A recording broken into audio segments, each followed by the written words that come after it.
Very much. You know, only consequential presidents get shot at.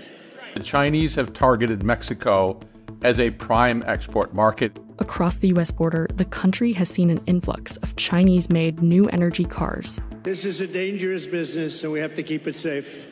The Chinese automakers came to the country very aggressively. And now, some Chinese automakers, including Tesla rival BYD, are announcing plans to build factories in Mexico. We have to be brave, otherwise we're not going to have a country left. So what's happening is they're building these massive auto plants, and they think they're going to make tens of thousands of automobiles and sell them in here.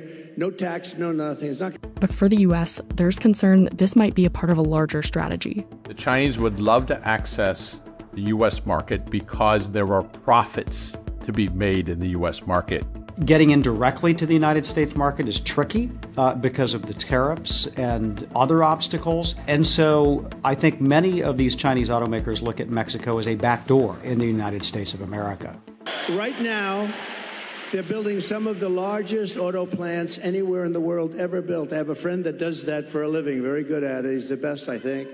And he's actually a contributor, a supporter, but he builds the plants. And I say, you know, I'd like to go see a plant, a really great auto plant. You know, it's amazing technology, amazing what they do, really incredible, the amount of automobiles they can produce and the size of these things. I'd like to see a real modern plant.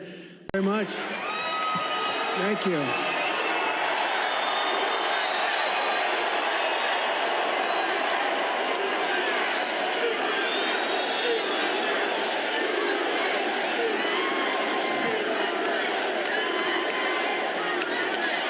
Oh, thank you very much. That's a lot of people for a town hall.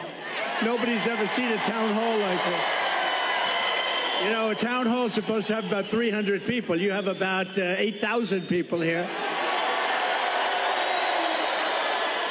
And equally as important, you have about 8,000 people that are not here. They're walking away. But I think we have television outside, right? So they're watching from outside. Would anybody like to change places with them? I thought you were going to say that.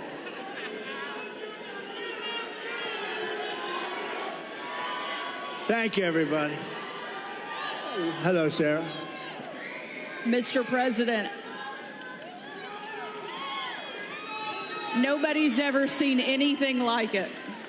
Well, it's been a great experience. It's a dangerous business, however, being president.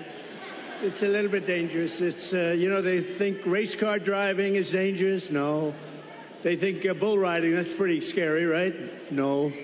This is a dangerous business, and we have to keep it safe. Mr. President, I don't think there's a person, certainly in this room tonight, and probably anywhere in the country, that doesn't remember exactly where they were on July 13th, that Saturday, when a horrific thing happened, an attack not just on you, but what I see as an attack on our entire country. They have...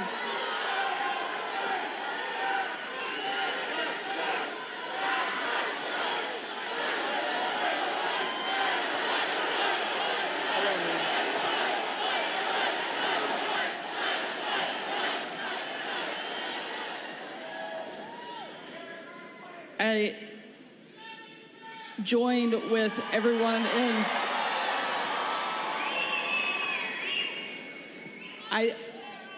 We know that you were tough. We saw it every day on the campaign. We saw it when you were president. But I don't think anybody was prepared for what we saw that day. And now it's happened not once, but twice. You've literally taken a bullet for our country, and yet you keep fighting. You never give up. The reason that you're going to win in November is because America needs a fighter. And we've never needed a fighter more, and we've never had somebody more qualified to step in and lead our country than you. I'd love for you to tell us Why do you want to be president? And why do you continue fighting even after they keep attacking you every single day? So we ran, thank you, everybody. A lot of love in this room. I love you. You love me. And you love Sarah. A lot of... So we ran in 2016, and it was amazing. It was amazing, and we won. We then ran in 2020, and we did much better than 2016. People don't like to hear it, you know. Oh, he's a conspiracy theorist, you know. We got millions and millions more votes. We did much better. It wasn't even a contest. I was telling one of the papers, they said, what was the difference? I said, well, the difference is we did much, much better the second time. But we had a lot of things happen. We know what those things are. So what difference? Because now in like 48 days or whatever it might be, we're going to do something that will be, I don't think it's going to shock the world, actually. I think the world is going to be maybe prepared already. In Europe, they want it to happen. Even though they would not prefer dealing with me in terms of the economics, they still want it to happen because the whole world is blowing up, and they know it's not going to blow up if I'm president here. But, so we did great. And honestly, if I didn't do great, if we know what happened, and if that didn't happen, if I didn't do well in 2020, I wouldn't even think about doing this. But we did phenomenally well, and bad things happened, and we're not going to let it happen again. And now, I'll tell you, so 2016, a lot of spirit. 2020, we had unbelievable spirit. And then we got let down because what happened should never be allowed to happen in this country again.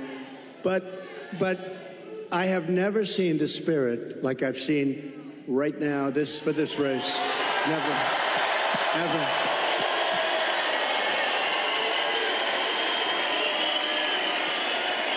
I've never seen anything like it. Never seen anything like it. It blows it away from 2016, from 2020. And basically, it's very simple. You're saying what? We're going to seal the border immediately. We're going to drill, baby, drill. You know, we're going to drill at a level. We're going to bring your energy prices down. We're going to try and get rid of a lot of that big lump of inflation that this administration has given us. And I have to say that President Biden called me yesterday. He was very nice. We had a very nice conversation. I appreciated that he called about, you know, what happened the other day. And he says, he's committed. He's committed. No, and today, a little while ago, I got a very nice call from Kamala. No, it was very nice. It was very nice.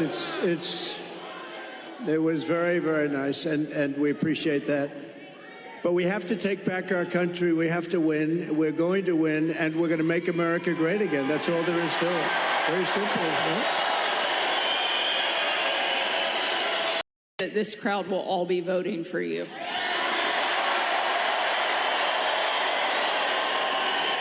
You know, when I think of this state, it's so sad. Years ago, I was given, thank you very much, but years ago I was given an award as like Man of the Year or something from an area that nobody knew, and the press said, oh, it never happened. Well, then it did happen. They found out where it was, but it was like 15 years ago.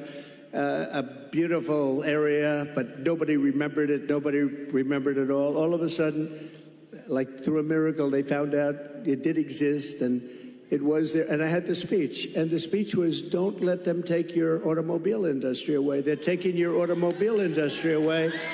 And I don't know why you do it. Now, I wasn't a politician. I was an entrepreneur. I was a real estate developer, doing great, having a lot of fun, doing a much simpler life than this.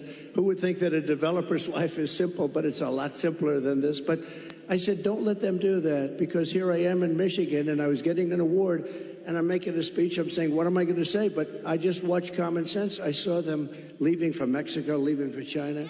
Do you know that right now, and they weren't building them with me, they weren't building anything in Mexico having to do with cars with me, because I said, if you build it, we're going to put a 200%, you're not going to sell one car into this country. But right now, they're building some of the largest auto plants anywhere in the world ever built. I have a friend that does that for a living, very good at it. He's the best, I think. And he's actually a contributor, a supporter but he builds the plants. And I say, I'd like to go see a plant, a really great auto plant. It's amazing technology, amazing what they do, really incredible the amount of automobiles they can produce and the size of these things. I'd like to see a real modern plant, and he's the one that does them. And I said, so where would we go? I was hoping he'd say Detroit or someplace up here. But anywhere in this country, I'll take anywhere in this country, right? So will you, my greatest guy right over here. Stand up, will you, please? He's such a great guy. Oh, hi, everybody. We're going to bring him back. We're going to bring him back. We're not just going to keep, you're losing your jobs, the whole thing, but just so they're building. So I said, where would I go? And let's go take a look at a beauty. He said, well, we'll have to go to Mexico. I said, wait a minute, I'm not interested. No, I want to know here. Ones you're going to have to go to Mexico. They're owned and built by China in Mexico, and there are a number of them going up right now, and they think they're going to make their cars there, and they're going to sell them across our line, and we're going to take them, and we're not going to charge them tax. We're going to charge them, I'm telling you right now, I'm putting a 200% tariff on, which means they're unsellable. Unsellable in the United States. And then you wonder why it gets shot at, right? Only consequential presidents get shot at. When I say something like that, you have countries saying, this guy, but what can you do? You have to do what you have to do, right? We have to be brave, otherwise we're not going to have a country left. So what's happening is they're building these massive auto plants, and they think they're going to make tens of thousands of automobiles and sell them in here. No tax, no nothing. It's not going to happen. When you put on tariffs are the greatest thing ever invented. I took in $467 billion from China. Nobody else took in anything, and China's economy is not even doing that well. And Biden, they have not been able, and Kamala, they have not been able to take those tariffs off because there's so much money. And frankly, if they did take them off, this country would be flooded with Chinese cars. You don't have the Chinese cars. The electric vehicle revolution, shaped by trade tensions. Concern around competition from China is weighing on American lawmakers and auto companies. China's growing global auto dominance has some lawmakers on edge. At the center of that conversation is a country known for its beaches and its ideal trade proximity to the U.S., Mexico. The Chinese have targeted Mexico as a prime export market. Across the U.S. border, the country has seen an influx of Chinese-made new energy cars. The Chinese automakers came to the country very aggressively. And now, some Chinese automakers, including Tesla rival BYD, are announcing plans to build factories in Mexico. But for the U.S., there's concern this might be a part of a larger strategy. The Chinese would love to access the U.S. market because there are profits to be made in the U.S. market. Getting in directly to the United States market is tricky because of the tariffs and other obstacles. And so I think many of these Chinese automakers look at Mexico as a backdoor in the United States of America. Washington has built a wall to block cheap exports using tariffs. But experts say these may only be buying time. This is the Chinese version of a Godzilla. Get ready. This thing's coming, and it's going to shake up the world. So how has Mexico become a hotspot for Chinese auto companies? And will the country become a pathway for these cars to drive into the U.S.?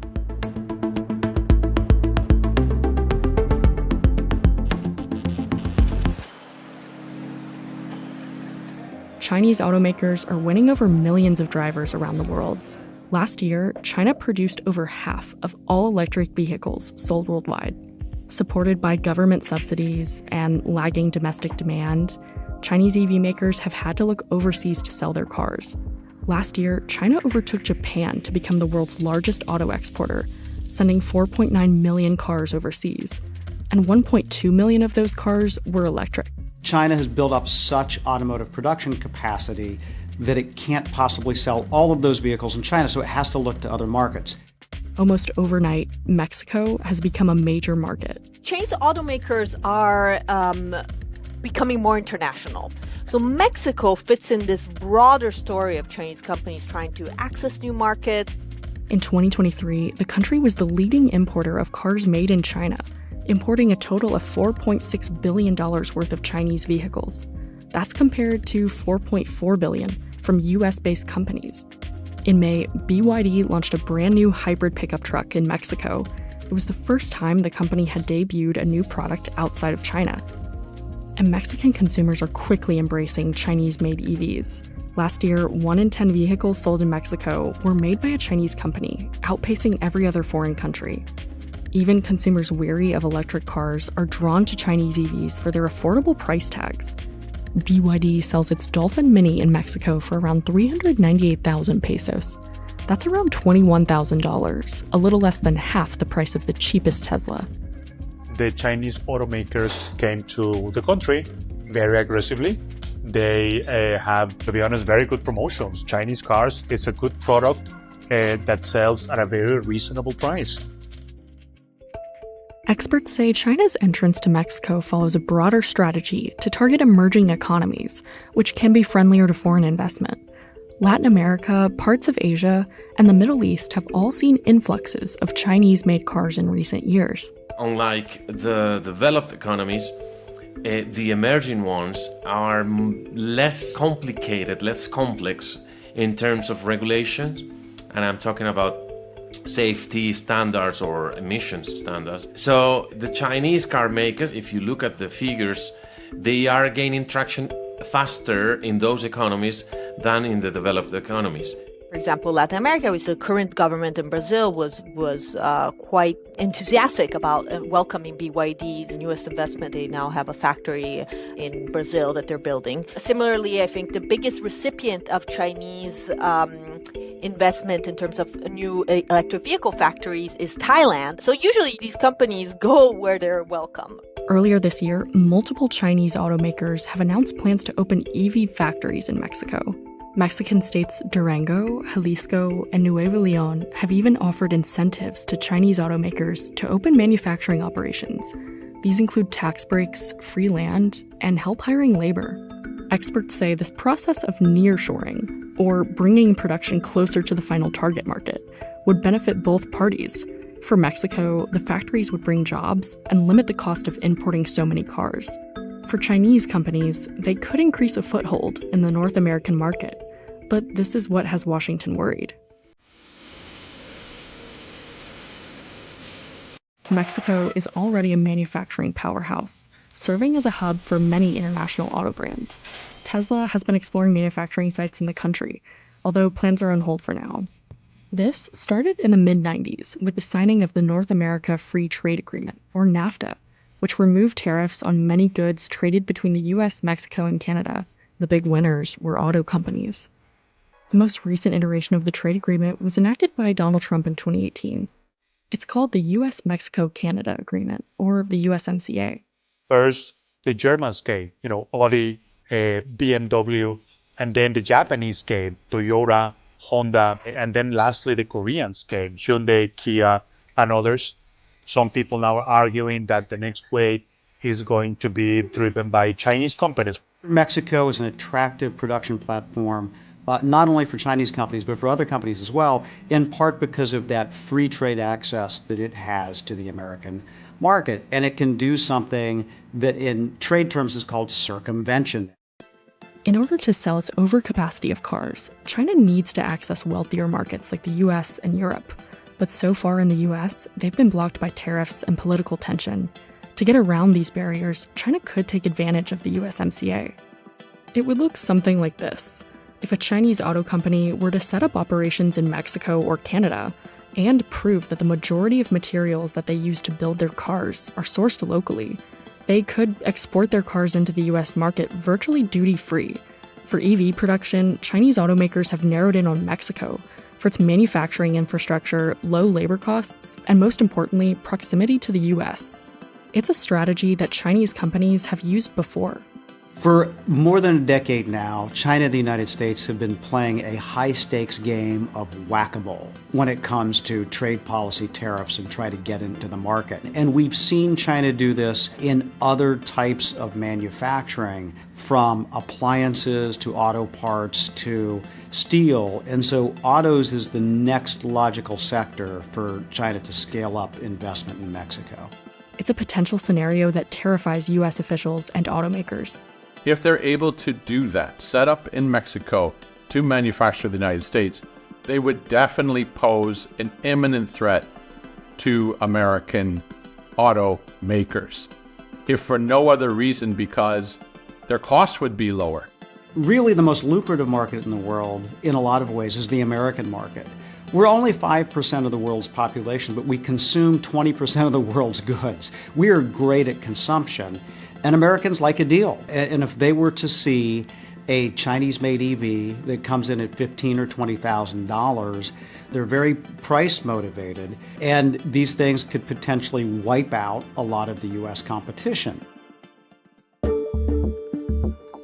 For now, none of the major Chinese automakers have begun building factories in Mexico, and many have stalled plans, citing tension with the U.S.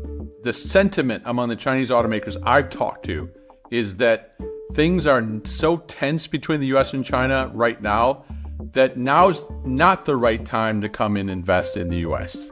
Not the right time politically, just too much tension. Mexican government officials have likewise paused incentives to Chinese automakers.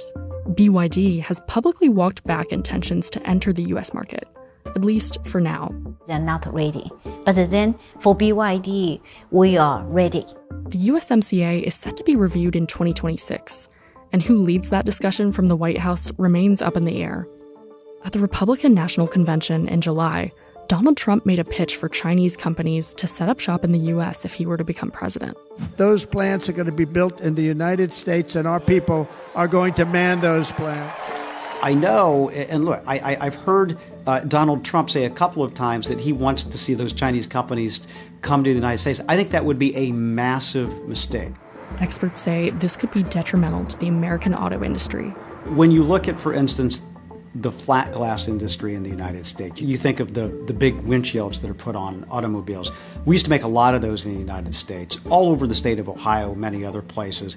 Many of those companies went out of business because, again, China, more than a decade ago, provided big subsidies to its glass companies. They wiped out the competition. So I don't want to see that happen with automobiles in the United States because the Chinese auto companies just don't have that same cost of capital as, say, Ford or Stellantis or GM do. Vice President Kamala Harris, meanwhile, has not shared her policy stance on EV production.